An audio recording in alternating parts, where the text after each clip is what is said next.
বাংলাদেশের প্রথম প্রধানমন্ত্রী তাজউদ্দিন আহমেদের বড় মেয়ে শারমিন আহমেদ বলেছেন, হাসিনা ও তার পরিবারের কোনো সদস্য বাংলাদেশের রাজনীতিতে আর ফেরার সম্ভাবনা নাই।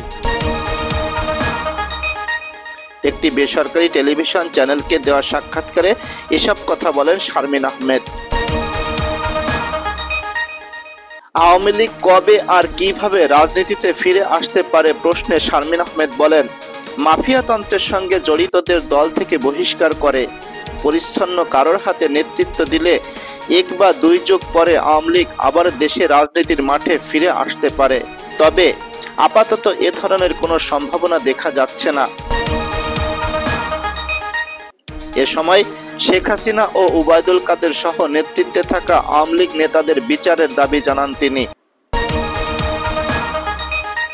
শারমিন আহমেদ বলেন, শেখ হাসিনার নেতৃত্বে আওয়ামী লীগ দেশে মাফিয়া লীগে পরিণত হয়েছিল।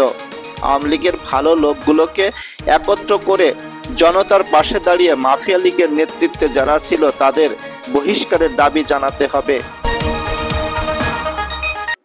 গণ অভ্যুত্থানের সময় আওয়ামী লীগের হাতে অনেক তরুণের মৃত্যু নিয়ে দলটির নেতাকর্মীদের মধ্যে কোনো অনুশোচনা নেই বলে মন্তব্য করেন শারমিন আহমেদ।